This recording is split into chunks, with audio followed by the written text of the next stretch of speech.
各位长官、各位先进，大家好。那接下来时间，因为有宝山有院长他有要工了，他就叫我哈，因为是我学长，我不敢不听他的哈，就来帮忙他这个做跟大家的服务啊。那接下来我们还有5篇的那个研究计划的成果要报告啊。那第一篇是我们林让申告教授来演讲啊。林让教授，我想不用他的介绍啊，是我们那个资源工程学系系主任，然后，我系主任已经下台9年了，下台9年。那，各位先进哈，这个各位同业哈，这个大家午安哈。那因为早上刚刚上一场对不对讲了对不对？所以说就开始讲这个 section 了。这个 section 本来不是我应该讲的哈，因为刘院长也不在哈。那徐国吉教授对不对？到中国大陆去哈。那王世龙对不对？又被召去哈。所以说要由下面的就开始，就最上面那个名字就要出来了。那我今天要讲的这个大概就是我们那个计划啊，因为我们这个计划气候变迁下台湾9大地下水区的地下水能变化之研究啊。那我们这个计划是2年期的计划，主要是想要对台湾9大地下水区啊，这里面的地下水的这个潜能啊，从过去在气候变迁下看看它有什么样的变化啊。所以说我们整体的目标大概就是对这9大地下水区的潜能的基础资料、历史资料，还有气候变迁的情境哈。那整个对地下水的冲击大概会怎么样的情况来做一些介绍哈。那我们对于地下潜能，主要是用我们的地下水补助量来做我们的基础哈，就说这个名词哈。那我们整个的工作项目大概就是整个就有这4大项哈，一个基本资料，还有潜能的评估，还有在气候变迁的情境下，那个地下潜能的分析啊，然后再看它整个2个的变化。那我们这个计划是2年期计划，所以说在103年只要是对5个哈。那在104年，大概是今年要做的，大概完成了哈，大概是在今年。这总共9大地下水区啊。那至于那个恒春是把它归到屏东平原里面去啊，就恒春平原这一个。那我们整个的工作流程架构就诚如刚才讲的，就是基本资料的分析，还有现阶段的已经有的那个地下潜能的评估啊，然后再来是气候变迁情境下。哦，那对于最后就是对于气候变迁的评估。那在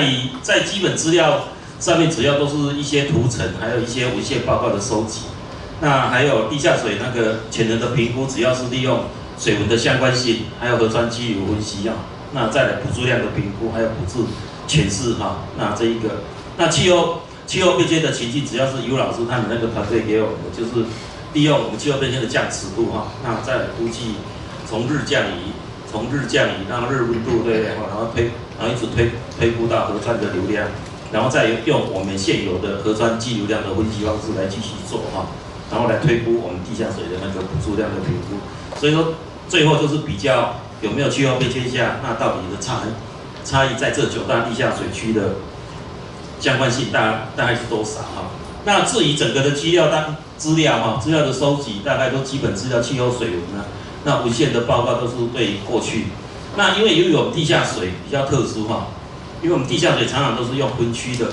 就是综合小区域的。那为了在比较起见，所以说我们都会用基流的分析来当做所有，因为你要比较，所以说你的方法一定要一致性。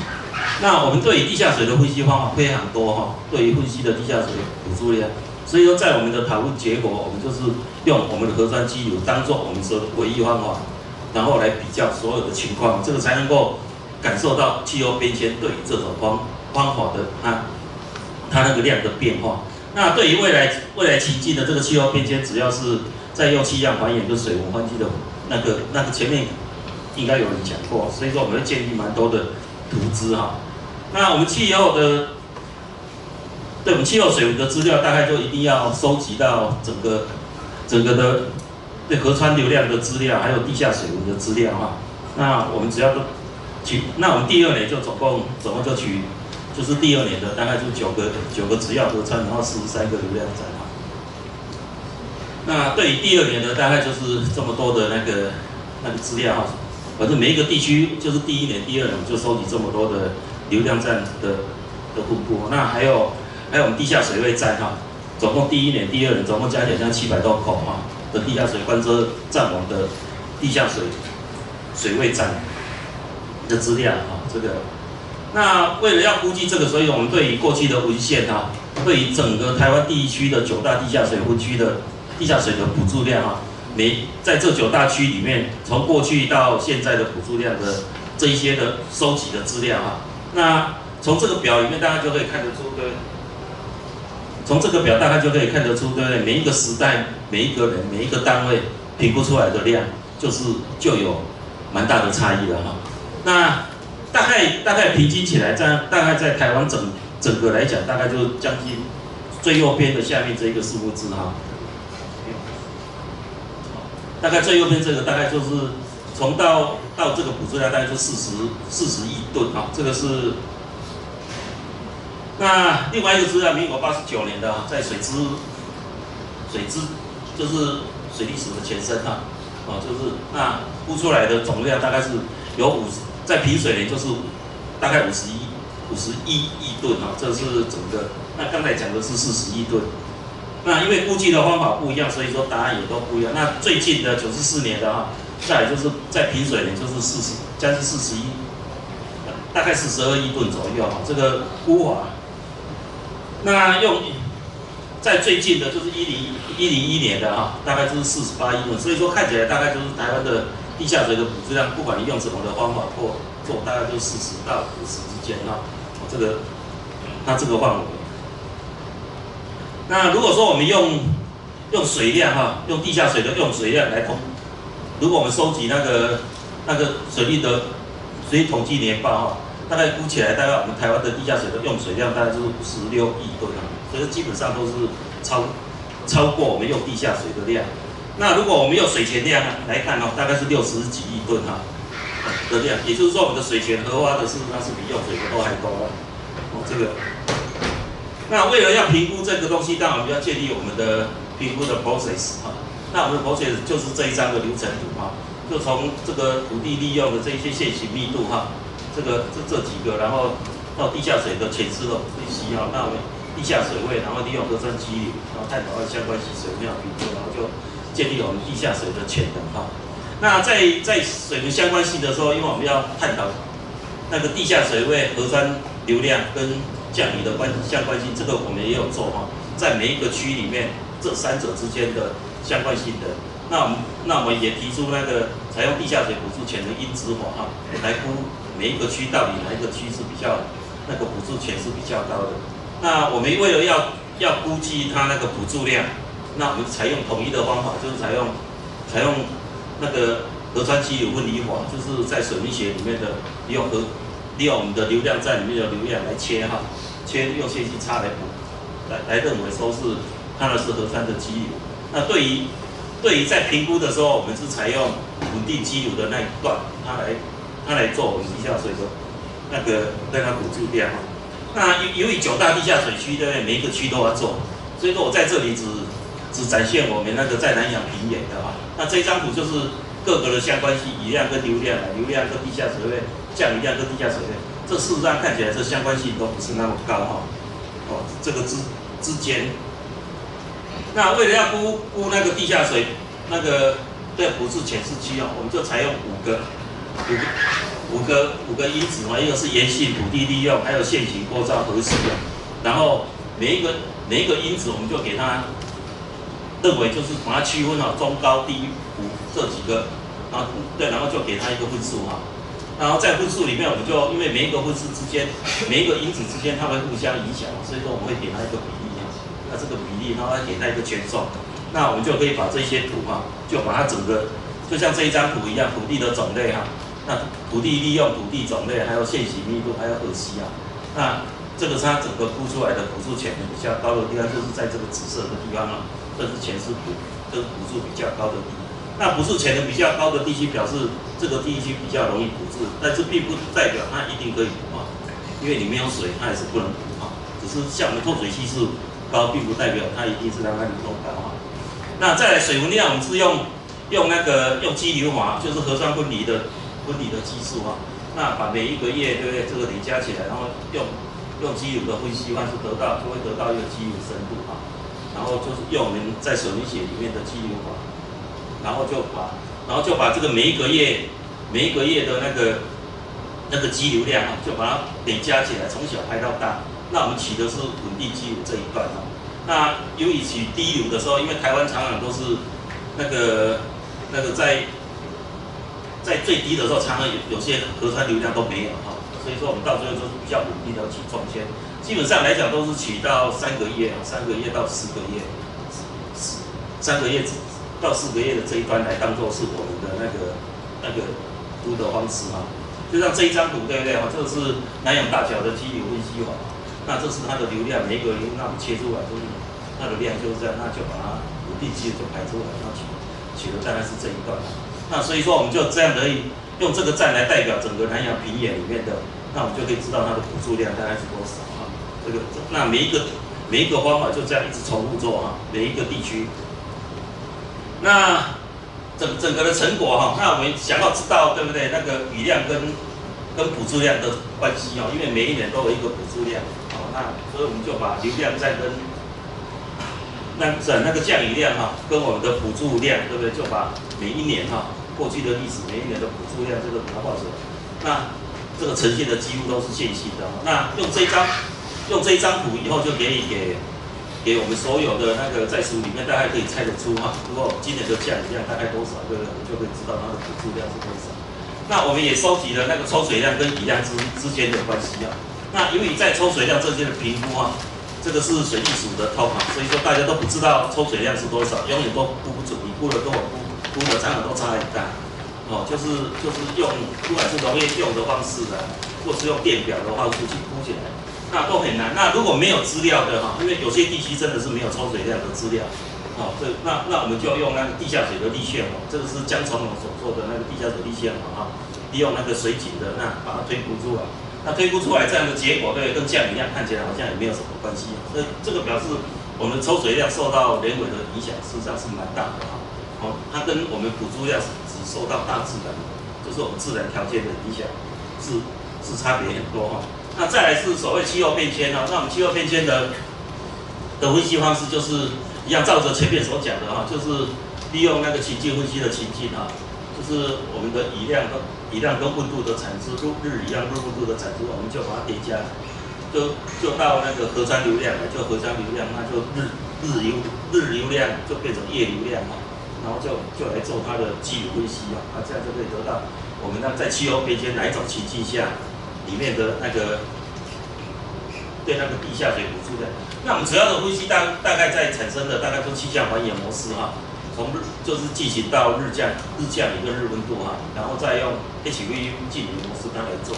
然后就会得到所谓的日雨量然后再激流分析，这样就可以知道夜的激流量，然后夜的流量在气候变迁情境下，那我们就可以知道我们的地下水补助量的情况。那这个是情境，当然就是根据 NCD 那我们台湾大概就是取那个 DCCIP 里面的资料，那基期刚才也有谈过就是基期就是1980、1990那未来是20到2039这，那我们是以 AR 或的这个报告为基础，采用 A1B 的情境那采用东亚的9个 GCM 模组。那我们在考虑的时候是考虑到 A1B 的 A1B 在我们这个符号里面，在 A1B 的 S0表示在这些情境下的平均状况。那我们为了考虑它的变异就是高低或是极端的情况，就加一遍标准差跟减一遍标准差那这种情境就是我们一般在做气候变迁里面常常在设定的情境那我们对于整个的冲击的结果，就是说未来的情境的结果跟基期的结果，就是基期就是以这几年为它的基期所产生出来的。那个气象还原模式大概就是用日理量，大概依照这个，就从 GCM 的降尺度到降完以后，就是到夜雨量跟夜温度然后再气象还原模式就可以得到那个日雨量跟日温度然后这一张就是它的流程所以说我们就可以把分析出来，像以南洋平原这个是它的雨量的温度，还有气象还原，这个是温度那1倍标准差跟加1倍标准差跟减1倍标准差的情况那从这张图大家也可以看得出来从 baseline 跟那个平均的情境还是有差就是我们用平均的跟那个基期的那对于核酸气流对于核酸流量的推估，大概就是根据 HVV 的水文模式就是你要考虑到土整个特性，这样那个降雨的情况，那就可以得到我们的那个日流量跟日流量的状况，那你就把它叠加起来再把每一个列叠加起来，所以说在各种的情境下，你就会得到这样的南洋溪流域的这个各种在基期在平均，在1倍标准差跟那个跟减1倍标准差的4条线每一个页的状况。那当然得到了这些状况以后，当然我们就用稳定基础的分析方法，就每一个加1倍标准差的情况，跟减1倍标准差的情况，那就可以得到每一个它的补助量的状况。那我们把这几个情境用南洋平原为例那这个补助率是这么多这个是基期的那这个是它的平均状况那加1倍标准差的大概得到的大概就是这个数字那这个减1倍标准大概就比较小那我们可以看它平均跟我们的基期事实上是很靠近那大概当然我们的做就是这样把它做出来那对于情境对于那个潜能的变化，大概是一个就是有气候变迁跟没有气候变迁的两个的相减那我们总表这一张是我们的总表就是整个9大地下水区里面做出来的整个冲击那基本上从平均值来看大概在加1倍标准差的这种那个情境的情况，大概在30%减1倍大概比30高一点那减1倍标准差就是比那个补助量减少大概比30再少一点。那比较特殊的就是只有那个桃园中立这个减的量是会比增的量要大还有那个屏东平原跟恒春是减的量都要比这，也就是说这个如果遇到气候变迁，对不对？如果说要顾的时候，这几个地区就会顾得比较厉害。那它那个情境大概是就是这样的状况。那我们会诊的整个的水文量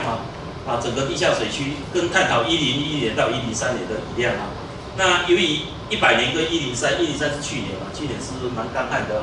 所以说你可以看得出来103年像以浊水溪就超收了将近6亿吨那平均起来全台湾大概就减少了将近8亿吨的状况那10年大概是5点多亿那100年跟102年是多的是算是丰水的所以说它的变化量还是对我们补助量还是比抽水量要大的状况。那我的结论就是因为同样一种方法做了9个区域所以说每一个区域都会有找出对于地下水补助潜能的区域比较大的地区，我们都会写在这里这个都自己看一下这个南洋就每一个地区都有一个对于地下水补助的潜势比较高的地区。那在地下水9大地下水从100年到101的地下水补助率就是整体的变化就是100年对不对？基本上是超抽了将近6亿吨那103年就是超抽了将近8亿吨就是那对于整个9大地区对于台湾整个来讲气候变迁的影响大概增加32对于那个加1倍标准差的那减1倍标准差是8.9也就是说台湾大概有变化，对地下水的补助的变化大概将近30%左右这如果我们用业内的讲那气候变迁对台湾跟地下水的影响大概差异并不是各个地区啊，像有些地区它会增加，有些地区它会减少，所以说它并不是都是负面的。那我们对于整个的建议哈，就是对于区块哈，要加入不同的因子哈，还有一些供水的策略啊，还有地下水管理的策略，还有时空特性跟地层下陷的这一些因子，以后要考虑进来啊，然后适当的进行。那这个建议的意思是说，虽然说有气候变迁，并不是干的时候，并不是也不是说不可以抽哈。那供水期的时候，当然就是可以用地下水。我们的意思是这样啊。那分析的结果，我们抽水量跟降雨量的关系并不显著嘛，这个显示的就是两种的影响。对于抽水量的推估，因为这个东西很难哈，但是一定看看集大众的力量，看看有没有办法，对不对？对台湾的地下水的抽水量，可以用一套很好的方式哈，这个是我们水利很痛的事啊。那这个如果看看谁有能够想出，对不对？抽水量的规估的方式，对不对？那对署里面是一个很大的一个帮忙哈。好，谢谢，我今天报告就到这里。因为已经超过20分钟了，所以我们把他的时间，就说讨论时间留在待会，好不好？那接下来我们是第二个计划是巨庭公司的那个。